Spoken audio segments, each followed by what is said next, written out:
नमस्कार, जय हिंद। सबसे पहले स्वतंत्रता दिवस की हार्दिक शुभकामनाएं। जो आज़ादी का हम अमृत महोत्सव मना रहे हैं वो 75वां है। मतलब कि देश को आज़ाद हुए आज 75 वर्ष हो चुके हैं। तो एक अभियान चला है सिख संस्कृति मंत्रालय द्वारा कि हर घर तिरंगा। और मेरा मानना ये है कि हर घर तिरंगा के साथ साथ हर मन तिरंगा होना चाहिए, और हर घर तिरंगा के साथ साथ हर मन तिरंगा होना चाहिए, हर हाथ तिरंगा होना चाहिए। तो हर हाथ तिरंगा कैसा होना चाहिए, आज हम चर्चा करते हैं तिरंगे के इतिहास के बारे में कि तिरंगे को किस प्रकार लहराया जाता, तिरंगे का क्या इतिहास है और तिरंगा कहाँ कहाँ पर लहराया गया। चर्चा करते हैं हम कि सबसे पहली बार जो तिरंगा को लहराया गया था, तिरंगा को जो पहली बार लहराया गया था ना, वो 7 अगस्त 1906 में पश्चिम बंगाल में ग्रीन पार्क है, पारसी बागान जगह का नाम है, वहां पर पहली बार 1906 में 7 अगस्त पहली बार झंडे को लहराया गया, तिरंगे को लहराया गया था। उस समय जो तिरंगा था उसमें 3 रंग थे तिरंगे में। ऊपर हरी पट्टी थी, और हरी पट्टी का मतलब प्रतीक क्या था कि हरी पट्टी में 8 आधे कमल खिले हुए थे, जबकि मध्य में पीली पट्टी थी, और पीली पट्टी का अर्थ प्रतीक था वंदे मातरम। और नीचे जो लाल पट्टी थी उसका मतलब ये था कि सूर्य व अर्धचंद्राकार में था, सूर्य व ठीक चंद्रमा अर्धचंद्राकार में था, ये प्रतीक था लाल का।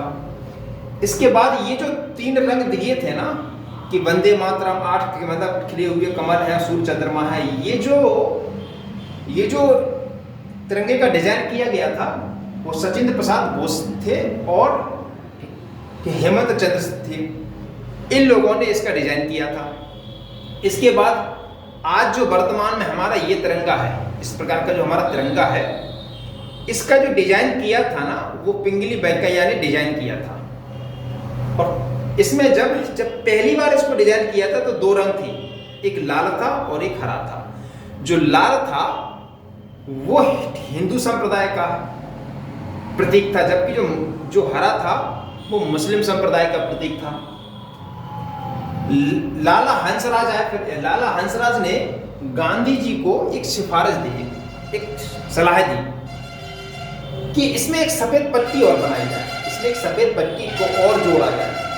और सफेद पट्टी जो कि शांति का प्रतीक होता था, वो सफेद पट्टी में जो चरखा था गांधी का, उस चिन्ह को जोड़ा जाए सफेद पट्टी में।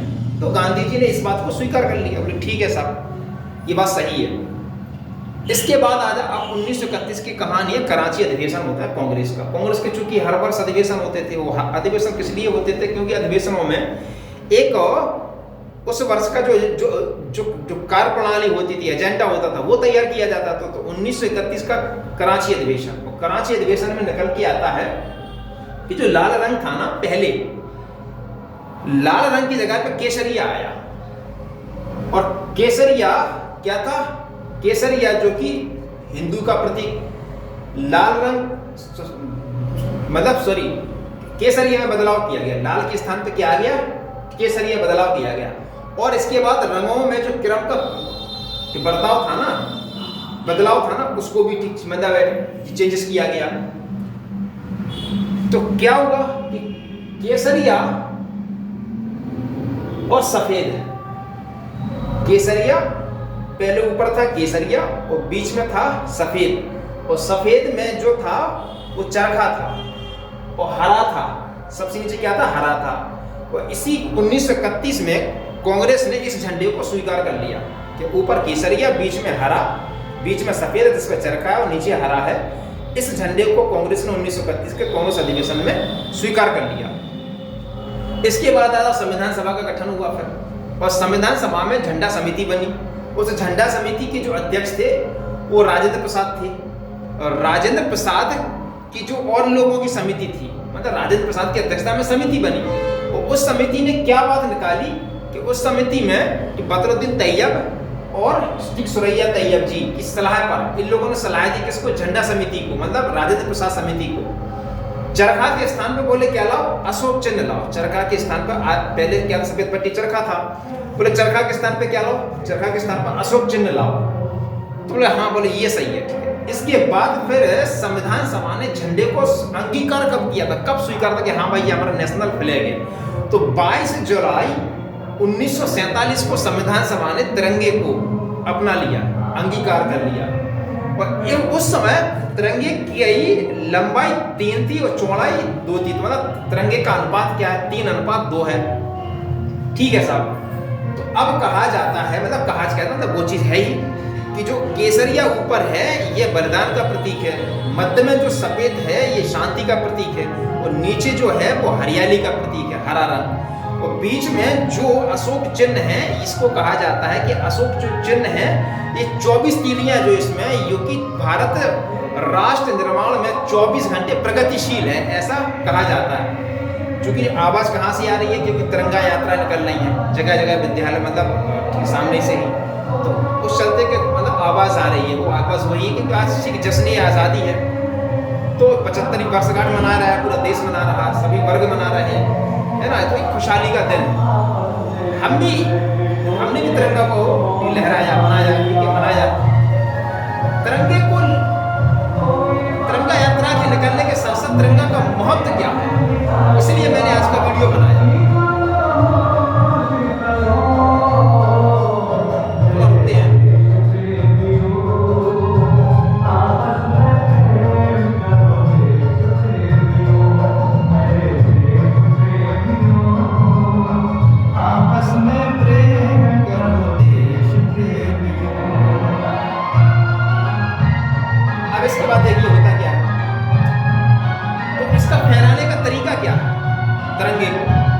तिरंगे को किस प्रकार फहराया जाता, वो मेरा उद्देश्य यही है आज का वीडियो बनाने का।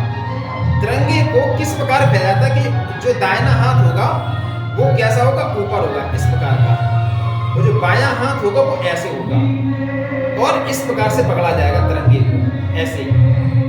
अगर मान के चलो अगर आपने ऐसे पकड़ा दिया तो ये थोड़ा क्या है, फहरा तो सकते, लेकिन एक जो ये तरीका नहीं होता है। तो इस प्रकार का तिरंगे को पकड़ा जाता है, ये हाथ दाहिना हाथ ऊपर रहेगा, नीचे अंगूठा रहेगा, ऐसा, ठीक है। दूसरा ये होता है कि दाहिने हाथ से पकड़कर इसको इस प्रकार से कंधे में हम रख सकते हैं, इस प्रकार से दाहिने, ऐसे नहीं, मतलब इस प्रकार से नहीं रखा जाता, ना ऐसे पकड़ा, इसको झुकाया नहीं जाता कि ऐसे झुका के चल रहे हैं। इसको झुकाया कब जाता है, जबकि कोई मतलब क्या कहते हैं, स्मारक चिन्ह हो या फिर कुछ सरकारी दफ्तर हो, तो उसमें डबल क्रॉस रखे हो इस प्रकार की, एक इधर है एक इधर है, तो इस प्रकार का हम तिरंगे को मतलब, परंतु ये झुकना नहीं होता है, ये इस प्रकार का एक तिरंगे की पहचान होती है रखने की। दूसरी चीज कि पहले जो होता था, चूंकि अभी क्या है कि अभी तिरंगे जो ध्वज संहिता है 2002 के तहत इसमें बदलाव किया गया, तो पहले जो तिरंगा होता था वो सूर्योदय के बाद फहराया जाता था, और सूर्योदय के बाद और सूर्यास्त के पहले उसको फहराया जाता था। अब आज जो 15 अगस्त है, आज के दिन तिरंगे को फहराया नहीं जाता है, आज के ध्वजारोहण किया जाता है। ध्वज को आरोहण मतलब कि जो ब्रिटिश झंडा था वो नीचे आ जाता, और जो भारतीय झंडा था ये ऊपर गया था। तो इसको हम इस प्रकार से, इसी को कहते हैं ध्वजारोहण, इसको कहते हैं ध्वजारोहण। जबकि 26 जनवरी को क्या था, हम झंडे को फहराते हैं, झंडे को हम क्या करते हैं, फहराते हैं, ध्वजारोहण नहीं करते हैं। तो आज 15 अगस्त में ध्वजारोहण किया जाता है। ध्वज का आरोहण मतलब ब्रिटिश फ्लैग नीचे गया था और अपना भारतीय फ्लैग ऊपर गया था, इसको कहते हैं आरोहण, ठीक है। अच्छा, इसके बाद जब कोई देश में आपातकाल आ जाए, संकट में हो देश, बहुत ज्यादा संकट में हो, तो तिरंगे को इस प्रकार से लटका दिया जाता है, उल्टा कर दिया जाता है ऐसे।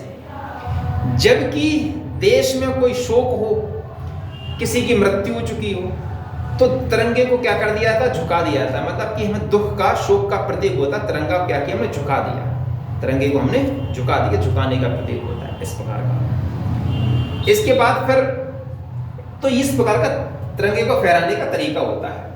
अब पहली बार विदेश में कब फहराया था तिरंगा, तो तिरंगा पहली बार विदेश में फहराया था मैडम भीकाजी खामा था, राष्ट्रीय आंदोलन की बड़ी महान महिला थी। जर्मनी में स्टुटगार्ट में 1907 में पहली बार भारतीय तिरंगे को फहराया गया था। इसके बाद 2004 का एक मामला, नमी जेंडर का एक मामला है जो कि 23 जनवरी 2004 को आया था। उसमें सुप्रीम कोर्ट ने क्या कहा था?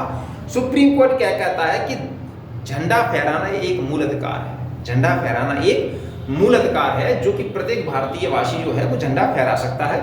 ठीक है, झंडा फहराने का तरीका क्या था वो मैंने आपको बता दिया। ठीक है, जो कि अनुच्छेद, संविधान के अनुच्छेद आर्टिकल 19 का क्लॉज 1 का सब क्लॉज ए के तहत एक मूल अधिकार है झंडा फहराना।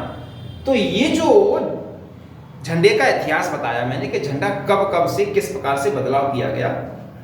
टॉपिक अगर आपको अच्छा लगा हो तो इसको लाइक करें, सब्सक्राइब करें, अन्य लोगों तक शेयर करें, क्योंकि तिरंगा तो हम फहरा रहे हैं, झंडा तो हम फहरा रहे हैं, लेकिन झंडे का महत्व क्या है? झंडा हमारा प्रतीक है, शान का, एकता का, ये ठीक है, और अखंडता का प्रतीक है झंडा हमारा। झंडे को कभी झुकने नहीं देना है। ठीक है, ये सब हमारे भारतीयों की क्या है, एक मिसाल है हमारी।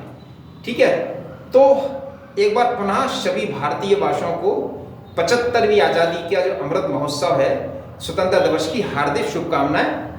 Thank you. जय हिंद।